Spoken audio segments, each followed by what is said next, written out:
sehingga saudara dan saya dapat bertemu, berbakti, beribadah, memuji Tuhan. Kita sadar, kita tahu semuanya itu adalah anugerah Tuhan yang Tuhan limpahkan bagi kita semua. Haleluya.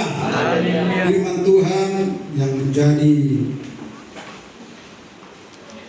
renungan kita hari ini yang terambil di dalam Perjanjian Lama, yaitu Mazmur 25 ayat yang pertama sampai yang ke-10. Mazmur 25 ayat yang pertama sampai 20. Perikop firman Tuhan ini doa mohon ampun dan perlindungan. Nah, saudara-saudaraku, kalau sudah ditemukan katakan amin. Kita akan membaca firman Tuhan ini dengan bersaut-sautan. Nanti akan saya baca ayat pertama dan saudaraku ayat yang kedua dan selanjutnya. Demikian firman Tuhan.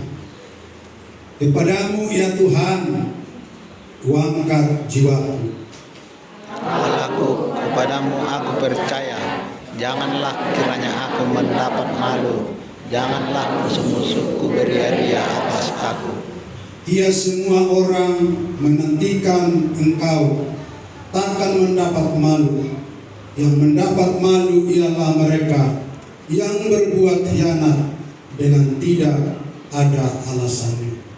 Bawalah jalan-jalanmu kepadaku ya Tuhan. Tunjukkanlah itu kepadaku. Bawalah aku berjalan dalam kebenaran-Mu dan ajarlah aku, sebab Engkaulah Allah yang menyelamatkan aku. Engkau kunanti-nantikan sepanjang hari.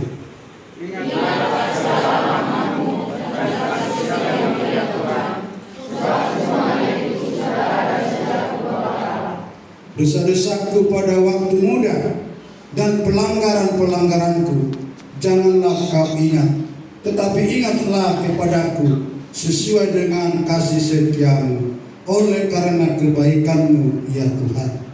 Tuhan itu baik dan benar, sebab itu Ia menunjukkan jalan kepada orang yang sesat. Ia membimbing orang-orang yang rendah hati menurut hukum, dan Ia mengajarkan jalannya kepada orang-orang yang rendah hati.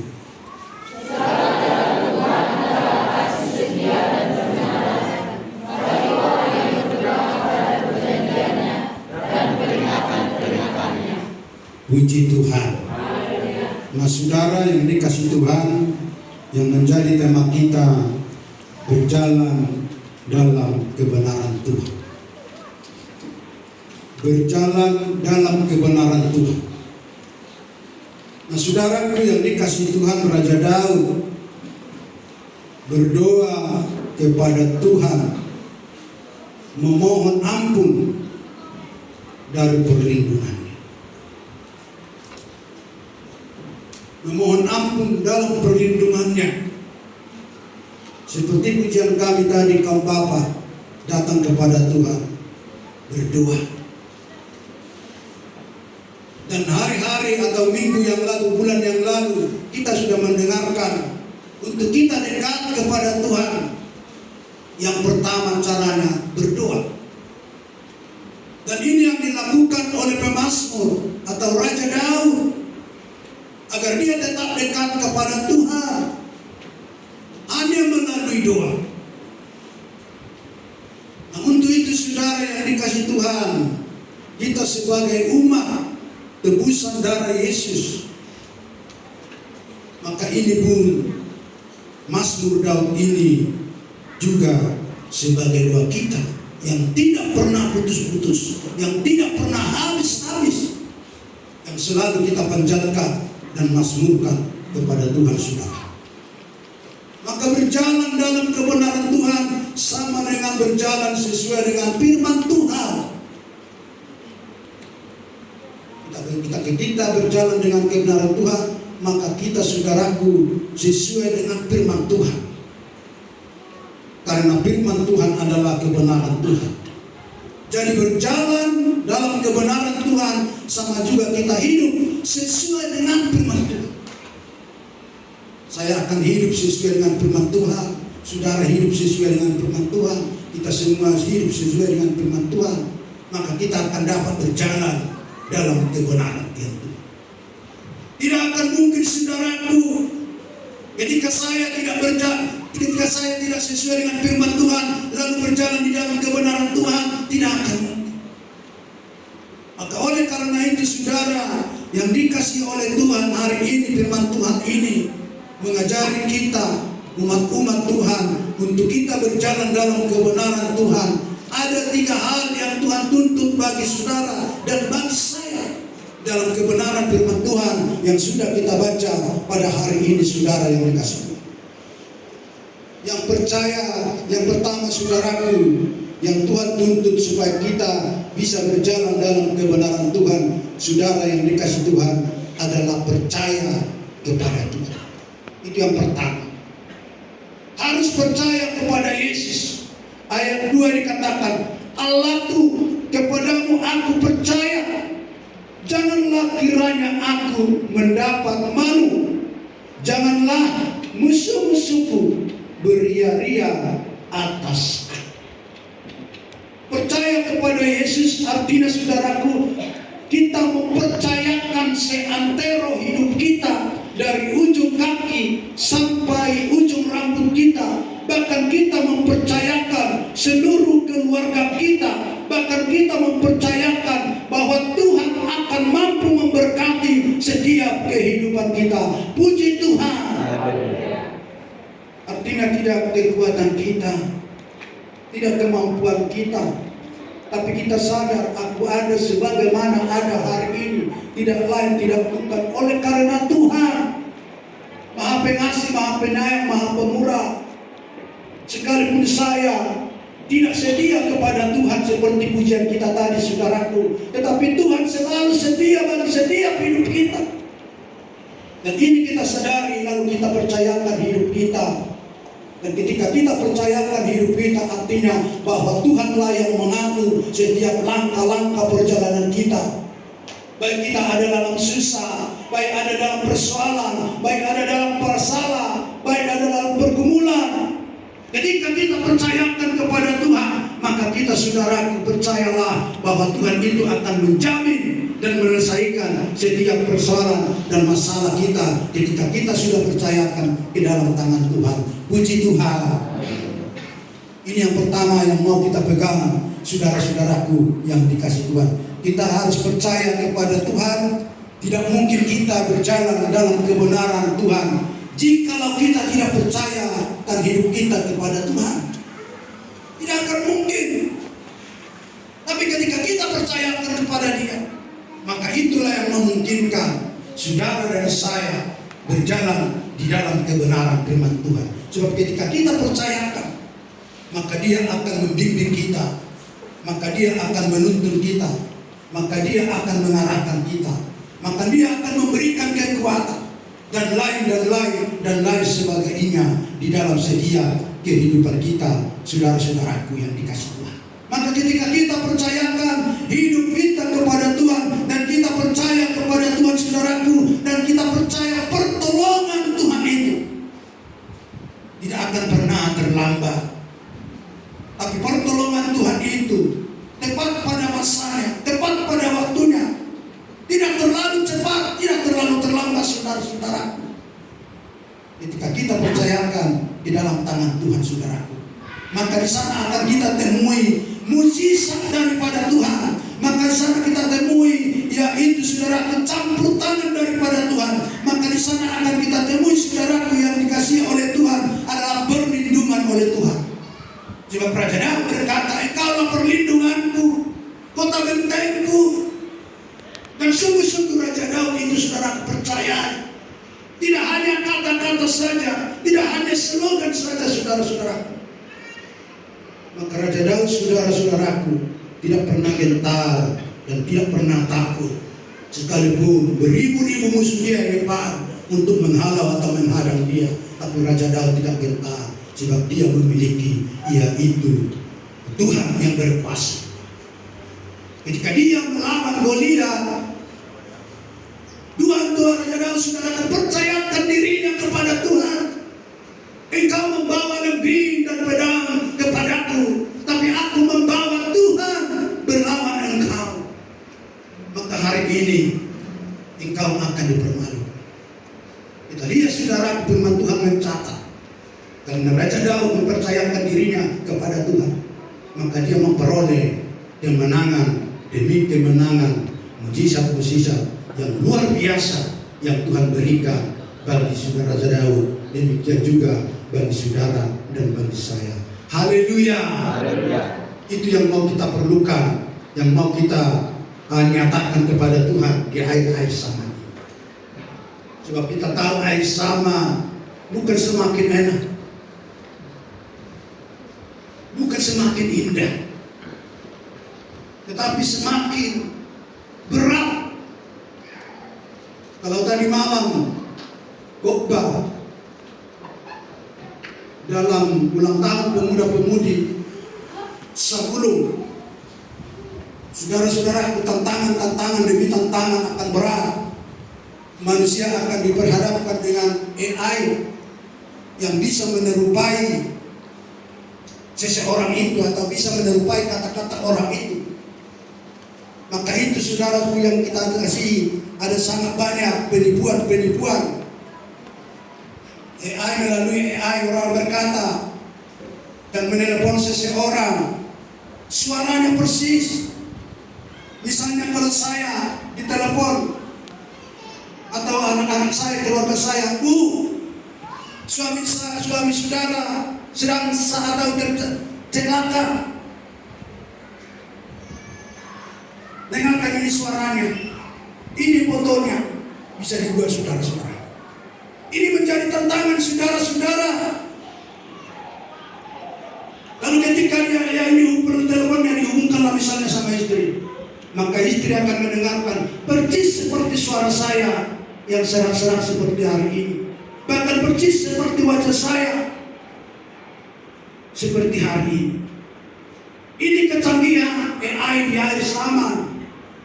Dan untuk itu, saudara-saudara yang dikasih Tuhan, yang bisa menangkal itu, yang bisa mengatasi itu, tidak bisa intelektual kita, tidak bisa kepandaian kita, tetapi yang bisa mengalahkan itu adalah ketika kita mempercayakan diri kita kepada Tuhan. Haleluya. Dan pesan sekjen, jangan alergi AI, tapi gunakanlah AI demi kemajuan kita, demi pembangunan kita, supaya itu berkah bagi setiap orang. Haleluya. Nah, yang kedua, saudara yang dikasih Tuhan, agar kita berjalan dalam kebenaran Tuhan, kita saudara-saudara yang dikasih Tuhan harus bertobat.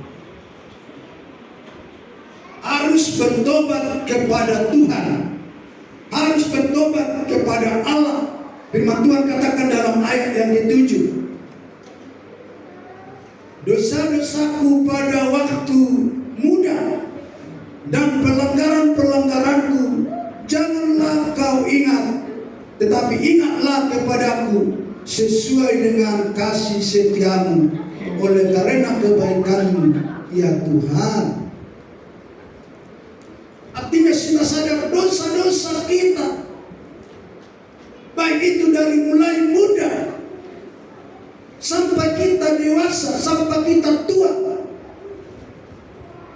harus kita sadari, saudaraku.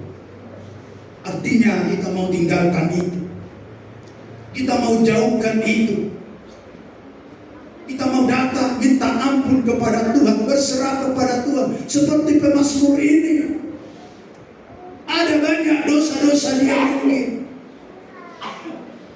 seperti dosa yang tidak bisa membuat dia tenang ketika dia berencana mau membunuh seorang suami dari istri. Lalu dia taruh itu suaminya paling depan, supaya dalam hati dia ketika nanti musuh datang, dia terlebih dahulu mati. Nah saudara, dosa. Dan ini disadari oleh Raja Daud. Dia datang kepada Tuhan, dia berseru kepada Tuhan, dia katakan dosa-dosaku pada waktu muda dan pelanggaran-pelanggaranku janganlah kau ingat. Artinya saudaraku, Raja Daud datang bersujud, bersimpu di bawah kaki Tuhan, memohon belas kasihan Tuhan akan hal apa yang dia kerjakan, dia lakukan, yang sungguh-sungguh tidak berkenan di mata Tuhan, yang tidak sungguh-sungguh berkenan di mata Allah. Dia datang saudara-saudaraku kepada Tuhan, dia sampaikan, dia utarakan, dia uraikan seluruh pelanggaran dia yang sungguh-sungguh membuat hati Tuhan kecewa, membuat hati Tuhan sedih. Oleh karena itu saudara yang dikasih Tuhan, ayat firman Tuhan ini pun juga datang kepada kita. Mari kita datang bertobat kepada Tuhan, saudara-saudaraku. Ketika kita pada waktu muda, mari datang kepada Tuhan. Kita serahkan kepada Tuhan. Sebab Tuhan itu Maha Pemurah, Maha Penyayang. Dia mau mengampuni saya, dia mau mengampuni saudara, dia mau mengampuni kita. Semerah apapun dosa-dosa kita, Tuhan mau kuduskan, Tuhan mau sucikan. Akan seperti kapas saudara-saudaraku, asalkan saudara dan saya mau datang.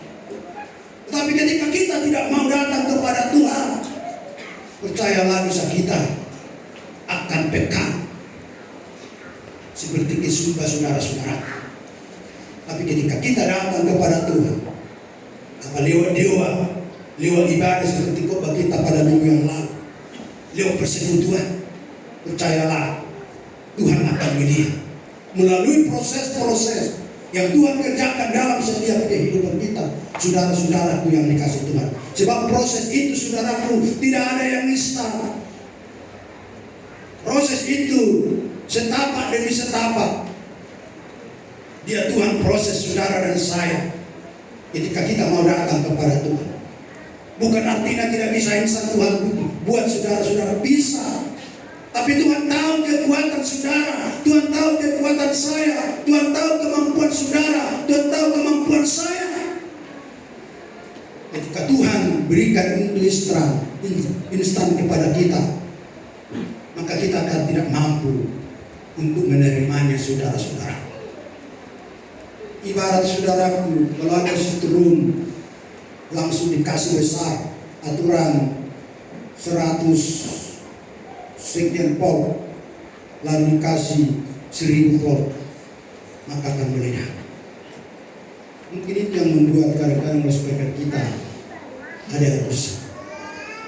Memang bagus setrum itu, tapi mungkin tidak sebanding dengan kekuatan atau atau volume yang ada di dalam speakernya. Lalu dia tus meledak saudara-saudaraku, lalu putus.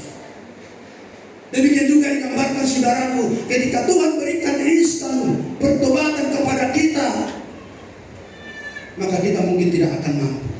Tapi Tuhan begitu baik, begitu luar biasa, begitu mengetahui setiap kehidupan kita, bahwa Dia sebenarnya yang merangkai hidup kita ini. Maka Dia tahu kekuatan-kekuatan kita. Dia tahu kekuatan jantung, Dia tahu kekuatan hati, Dia tahu kekuatan pankreas, Dia tahu kekuatan paru-paru, Dia tahu kekuatan otak kita saudara yang dikasih Tuhan. Maka Dia buat proses demi proses, hari demi hari, minggu, bulan, tahun saudaraku, sampai kita nanti Yesus datang kali yang kedua ke tengah-tengah dunia ini. Artinya saudaraku, pertobatan itu saudaraku yang selalu setia, yang selalu taat, yang tidak meninggalkan persekutuan, ibadah-ibadah yang dikehendaki oleh Tuhan. Sehingga Tuhan katakan, jangan engkau meninggalkan persekutuan seperti yang dilakukan oleh banyak orang. Tapi kita mau datang kepada Tuhan. Artinya itu sebuah proses bagi setiap hidup kita, memproses iman kita supaya seperti emas murni yang dikehendaki Tuhan dalam setiap kehidupan kita. Haleluya. Haleluya. Dan yang ketiga, yang terakhir, saudaraku yang dikasih Tuhan, berjalan dalam kebenaran Tuhan. Saudara-saudaraku yang dikasih Tuhan, kita selalu merendahkan hati atau mau merendahkan hati di hadapan Allah, di hadapan Tuhan. Apapun keadaan kita, siapapun kita, saudara-saudara, tetap kita merendahkan hati di hadapan Tuhan. Ketika kita merendahkan hati, itu yang disukai Tuhan, itu yang disenangi Tuhan. Maka dikatakan dalam ayat yang 9, demikian dikatakan, Ia membimbing orang-orang yang rendah hati menurut hukum, dan Ia mengajarkan jalannya kepada orang-orang yang rendah hati. Nah, saudara-saudara yang dikasihi oleh Tuhan, tapi kita rendah hati, Tuhan akan tolong, Tuhan akan tuntun, Tuhan akan pelihara, Tuhan akan lindungi sesuai dengan firman-Nya itu, saudara-saudaraku yang dikasihi Tuhan. Maka jalan-jalan kita, kata firman Tuhan, mengajarkan jalan-jalannya kepada orang-orang yang rendah hati. Tuhan tidak akan pernah memberikan jalan-jalannya kepada orang yang sombong, orang yang angkuh. Tidak, saudara. Sebab itu bertentangan dengan kehendak Tuhan. Mengapa Tuhan, saudaraku, menjatuhkan iblis, Lucifer, ke tengah dunia? Dia adalah orang-orang, dia yang ada yang sombong.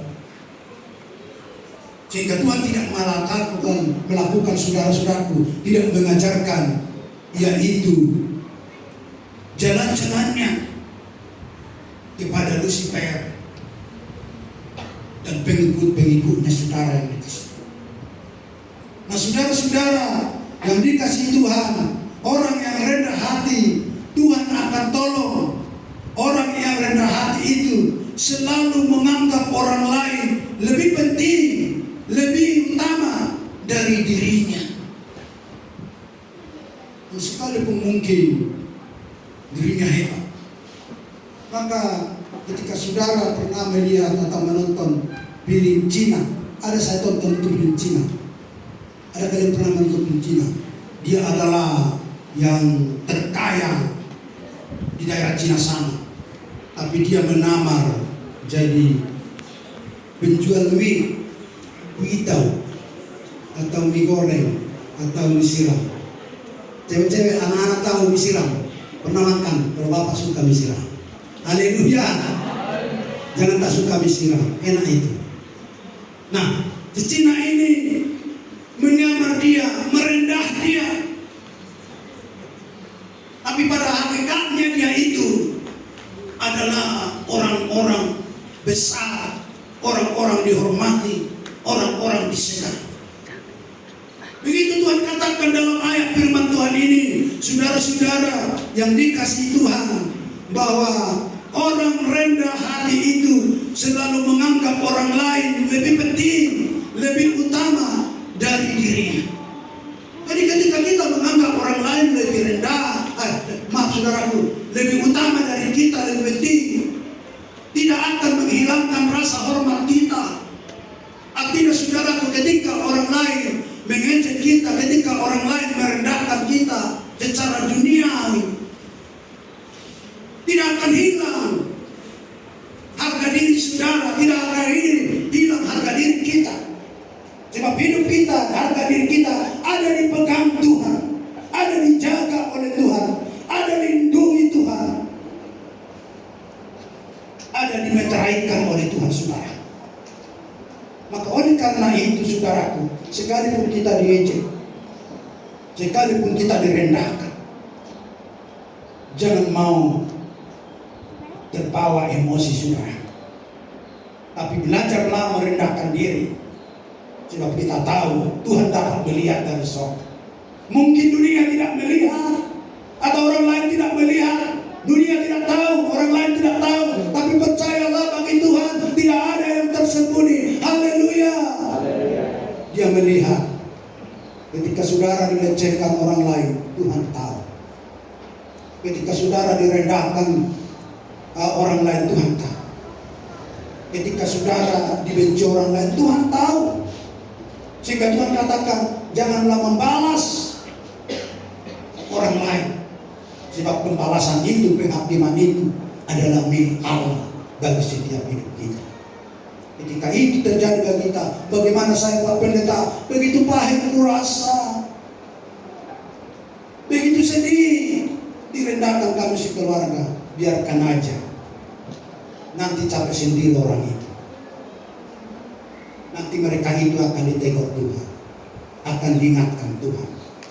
Kalau mau bertobat, kalau tidak mau bertobat, maka upah mereka itu sudah disediakan Tuhan adalah neraka jahanam yang tidak berkenan bagi saudara dan bagi saya. Haleluya. Nah, oleh karena itu saudara yang dikasih Tuhan, hari ini firman Tuhan ini mengingatkan kita bahwa kita menganggap orang lain lebih besar daripada kita, saudaraku. Kenapa saudaraku? Sebab kesombongan itu adalah ditantang Tuhan. Kesombongan itu dibenci oleh Tuhan. Mari kita belajar bersikap rendah hati, karena Tuhan pun rendah hati dan sangat-sangat senang melihat orang-orang yang selalu rendah hati. Teladanilah aku, kata Tuhan. Maka sebenarnya menjadi sentral kehidupan kita, menjadi fokus kita, tujuan kita, titiknya saudaraku adalah Yesus yang datang dari sorga, mau menjadi manusia dengan serendah-rendahnya saudaraku. Dia mau dihukum, dia mau dianiaya, dia mau dinudai saudara-saudaraku yang dikasihi Tuhan. Tapi sesungguhnya dia adalah Allah yang mulia, Allah yang agung, yang memiliki saudaraku tempat di dalam kerajaan sorga. Dan tidak ada bandingnya dengan dunia yang bersifat semu ini, saudara-saudara. Tapi dia mau datang ke tengah dunia. Untuk apa saudaraku? Untuk saya, untuk saudara, untuk kita saudara-saudara yang dikasih Tuhan. Maka ini diajarkan bagi saudara, bagi saya, untuk kita tetap belajar merendahkan diri seperti Yesus, saudara. Apakah kemuliaan Tuhan hilang? Tidak. Kemuliaan Tuhan tetap abadi, saudara-saudara. Sekalipun dia dibunuh, sekalipun dia dicaci, sekalipun dimati, sekalipun dinudai, sekalipun ditumbak saudara-saudaraku yang dikasih Tuhan. Kita lihat kemenangan yang luar biasa Tuhan alami, Tuhan tunjukkan pada hari yang ketiga, saudara-saudara. Apakah Tuhan tidak mampu untuk memusnahkan hari itu orang-orang itu? Mampu. Satu kata saja pun Tuhan katakan bisa, saudara-saudara. Tapi dia tunjukkan yaitu kerendahan hatinya bagi manusia bahkan bumi ini, supaya bumi ini mengerti dan tahu dapat bertobat untuk dia, saudara-saudara. Oleh karena itu hari ini firman Tuhan ini mari kita renungkan yang diminta atau yang dituntut dikehendaki Tuhan dari hidup kita. Yang pertama, saudaraku, supaya kita adalah dalam kebenaran Tuhan. Kita yang pertama selalu percaya dan artinya mempercayakan hidup kita kepada Tuhan. Dan yang kedua, kita renungkan masa muda kita, dosa-dosa kita, pelanggaran kita, lalu kita datang bertobat, minta ampun kepada Tuhan. Dan yang ketiga, saudaraku, mari kita bersikap rendah hati. Kapan saja, di mana saja pun Tuhan kita sudah berada, tetap kita rendah hati. Ketika ketiga hal ini mau kita saudara miliki, saudara kita lakukan dalam setiap kehidupan kita, saudara-saudaraku, maka percayalah kita akan berjalan dalam kebenaran Tuhan. Maka Tuhan akan selalu bersama-sama kita. Bahkan lebih daripada itu, apa yang kita perlukan, apa yang kita butuhkan, Semuanya Tuhan sudah siapkan, sediakan bagi saudara dan bagi saya. Haleluya. Haleluya. Amin.